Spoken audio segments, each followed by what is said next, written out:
Salam saudara-saudaraku yang dikasihi dalam nama Tuhan Yesus. Salam sejahtera buat saudara semua dimanapun berada.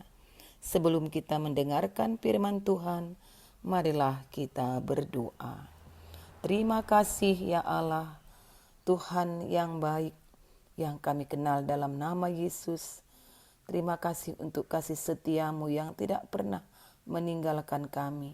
Kami hendak mendengar firman-Mu, tolonglah kami dengan Roh Kudus-Mu, agar kami dapat memahami akan firman-Mu. Demi nama Yesus, amin. Firman Tuhan dari Injil Matius 5 ayat 13 sampai 16. Garam dunia dan terang dunia. Kamu adalah garam dunia. Jika garam itu menjadi tawar, dengan apakah ia diasinkan? Tidak ada lagi gunanya selain dibuang dan diinjak orang. Kamu adalah terang dunia, kota yang terletak di atas gunung tidak mungkin tersembunyi. Lagi pula orang tidak menyalakan pelita, lalu meletakkannya di bawah gantang, melainkan di atas kaki dian, sehingga menerangi semua orang di dalam rumah itu. Demikianlah hendaknya terangmu bercahaya di depan orang, supaya mereka melihat perbuatanmu yang baik dan memuliakan Bapamu yang di sorga. Saudara-saudaraku yang dikasihi Tuhan, dari firman yang baru saja kita dengar, pengajaran Yesus yakni menyebut murid-muridnya, orang-orang percaya ataupun yang disebut gereja dengan satu istilah, garam dan terang. Julukan ini Yesus yang memberikannya. Pertanyaannya, apakah yang ingin ditonjolkan oleh Yesus dengan julukan itu? Bila kita membaca Alkitab dengan teliti, maka yang hendak ditonjolkan oleh Yesus mengenai garam dan terang itu adalah kegunaannya, manfaatnya, faedahnya bagi orang lain. Oleh karena itu, yang diprihatinkan oleh Tuhan Yesus mengenai orang-orang percaya, ataupun yang disebut pengikutnya, atau yang disebut juga gereja, mengenai saya dan saudara semua, adalah bila kita tidak berguna dan tidak berfaedah lagi bagi orang lain, tidak mampu menjadi berkat bagi orang lain. Orang-orang Kristiani yang tidak mampu menjadi berkat bagi orang lain dimisalkan oleh Yesus sebagai garam yang tidak asin. Garam yang tidak asin itu tidak berguna, ia akan dibuang dan diinjak-injak orang. Kamu adalah garam dunia. Jika garam itu menjadi tawar, dengan apakah ia diasinkan? Tidak ada lagi gunanya selain dibuang dan diinjak-injak orang. Yang diprihatinkan Yesus adalah juga pelita yang diletakkan di bawah gantang. Ini juga tidak berguna sebab ia tidak dapat memancarkan cahaya ke sekitarnya.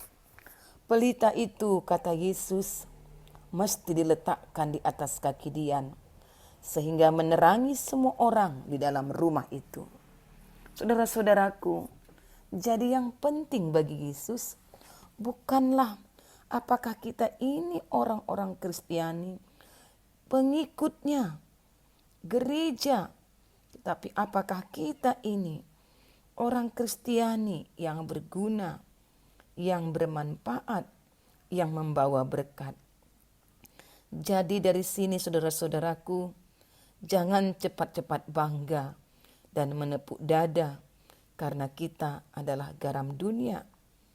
Tanyakanlah kepada diri kita masing-masing terlebih dahulu, apakah saya ini garam yang asin dan mengasini? Janganlah cepat-cepat bangga Lalu kita membusungkan dada. Saya adalah terang dunia. Tapi tanyakanlah kepada diri kita terlebih dahulu. Apakah saya ini menerangi orang-orang di sekitar kita atau tidak?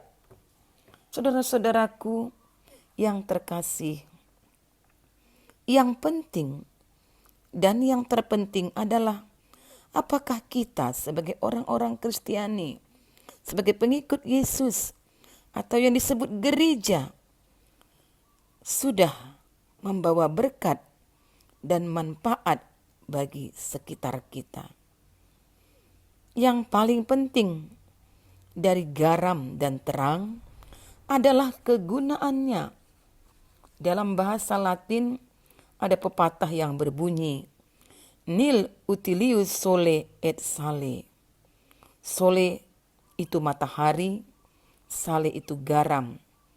Jadi arti pepatah itu tidak ada yang lebih berguna daripada matahari dan garam, terang dan garam. Orang-orang Yunani memuja garam sebagai sesuatu yang ilahi. Mereka menamakannya Theon, yang mempunyai hubungan dan kaitan dengan Theos atau Allah. Saudara-saudaraku yang terkasih dalam nama Tuhan Yesus, apakah yang kita lihat dari firman Tuhan ini? Bila kita mempelajari sejarah gereja dan mencoba untuk menyelidiki mengapa 2000 tahun yang lalu itu orang bisa tertarik pertama kali kepada agama Kristen. Maka yang amat jelas adalah fakta-fakta ini. Mereka tertarik kepada kekristenan bukan karena pemimpin-pemimpinnya yang hebat, bukan karena khotbah-khotbahnya yang berapi-api. Tetapi apa yang kita lihat? Mereka tertarik kepada kekristenan oleh karena di situ mereka melihat dan memperoleh sesuatu yang mereka tidak dapatkan di tempat lain. Ketika moralitas masyarakat merosot drastis, mereka melihat orang-orang Kristiani terpelihara dan terjaga dengan baik. Ketika kehidupan cenderung bersifat individualistis, bahkan sikut-menyikut dan jegal-menjegal, mereka melihat teladan dari hidup persekutuan yang hangat dan akrab. Ketika masyarakat mereka begitu terbagi-bagi dan terkotak-kotak di dalam jenjang-jenjang hierarki antara atasan dan bawahan, antara bangsawan dan orang kebanyakan, antara orang-orang Romawi dan orang-orang barbar. Dalam kekristenan tembok-tembok itu tidak ada lagi. Mereka semua dapat duduk di sekitar satu meja, makan dari roti yang satu ketul, dan minum anggur dari satu cawan. Itulah yang menarik dari kekristenan pada waktu itu. Garam itu asin dan terang itu bercahaya. Saudara-saudaraku, alasan itu tepat. Sebab kalau gereja tidak mempunyai keistimewaan apa-apa lagi, sama saja dengan dunia ini. Bahkan mungkin lebih buruk. Ya, untuk apa menjadi orang Kristiani? Kalau dunia gontok-gontokan, gereja pun gontok-gontokan. Kalau dunia dilanda korupsi, gereja pun ikut korupsi. Kalau dunia menghukum dan menghakimi, gereja pun enggan mengampuni dan mengasihi orang seperti apa adanya. Ya, sebenarnya apalagi daya tarik gereja itu. Saudara-saudaraku, kita banyak juga mendengar orang berpendapat bahwa agar tidak ketinggalan zaman, gereja harus sebisa mungkin menyesuaikan diri dengan dunia. Ini adalah salah besar dan amat berbahaya. Saya setuju bahwa gereja tidak boleh ketinggalan zaman. Gereja tidak boleh menjadi museum barang-barang antik. atau sekedar menjadi semacam fosil, saya setuju. Setiap saat gereja harus memperbaharui diri. Namun tentu saudara-saudaraku, bukan dengan ikut-ikutan. Bukan sekedar menyesuaikan diri supaya sama dengan sekelilingnya. Justru sebaliknya, ia harus tetap lain, dalam arti ia harus mampu memberikan kepada masyarakat luas apa yang tidak dapat diberikan oleh yang lain. Garam yang asin, terang yang bercahaya. Saudara-saudaraku yang terkasih, hidup orang Kristen sebagai garam. Garam itu murni. Orang-orang Romawi menganggap bahwa garam itu adalah benda yang paling murni. Apa sebabnya? Karena ia berasal dari dua benda lain yang murni pula, yaitu matahari dan laut. Tentu di sini dalam konteksnya, pada waktu itu belum ada polusi. Kamu adalah garam dunia, itu sebutan untuk kita sebagai orang percaya. Kita harus menjadi contoh di dalam kemurnian.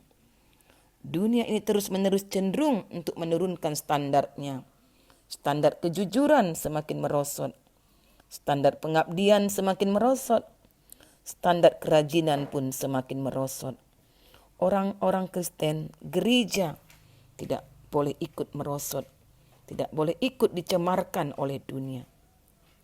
Kita disebut garam. Garam itu mencegah pembusukan.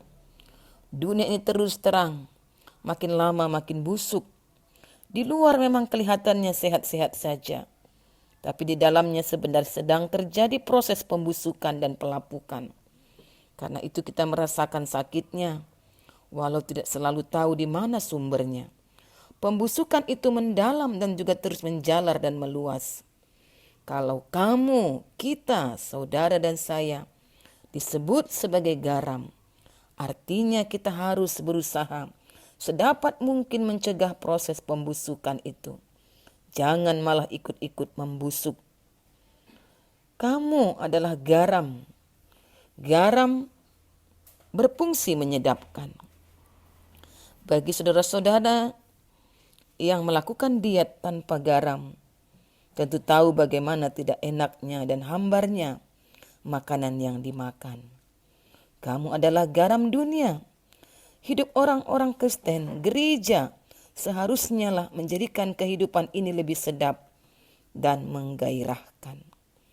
Tapi sayang banyak hidup orang Kristiani ibarat hidup tanpa garam, tanpa gairah. Saudara-saudaraku, kamu adalah terang dunia. Kita pembawa terang, terang yang bercahaya, yang menerangi kegelapan. Segala perbuatan-perbuatan yang gelap, di sanalah kehadiran orang-orang Kristen, gereja menerangi, membawa cahaya, terutama menerangi hati pemikiran kita, supaya terang itu berfungsi menunjukkan jalan yang terang, yang dicahayai oleh terang firman, sehingga kita tidak terjatuh dalam perjalanan, dalam kegelapan kehidupan dunia ini. Kitalah orang-orang Kristen yang menjadi pembimbing penuntun supaya saudara-saudara kita yang masih dalam kegelapan berjalan agar menuju terang. Saudara-saudaraku, terang itu tetap terlihat sekalipun kecil dan sececah di dalam kegelapan. Demikian jugalah orang-orang Kristen, dimanapun dan kapanpun, terlihatlah arti kehadirannya. Orang-orang Kristen dalam setiap waktu harus memperlihatkan segala perbuatan terang yang dimana kita hadir menerangi kegelapan. Demikianlah firman Tuhan, agar kehadiran kita sebagai orang-orang percaya, sebagai gereja Tuhan, tetap boleh menjadi berkat, tetap boleh bermanfaat, berfaedah, dan berguna bagi dunia ini. Terpujilah Tuhan atas firman yang sudah kita dengar. Mari kita berdoa. Terima kasih Tuhan untuk firman yang telah melawat kami, agar terus kami diingatkan kehadiran kami sebagai orang percaya, sebagai gereja adalah agar kami memberi manfaat, memberi faedah, dan menjadi berkat. Dengar doa kami demi nama Yesus. Amin. Salam saudara-saudaraku yang terkasih, kiranya firman Tuhan menjadi berkat dan kekuatan bagi kita semua. Tuhan Yesus memberkati.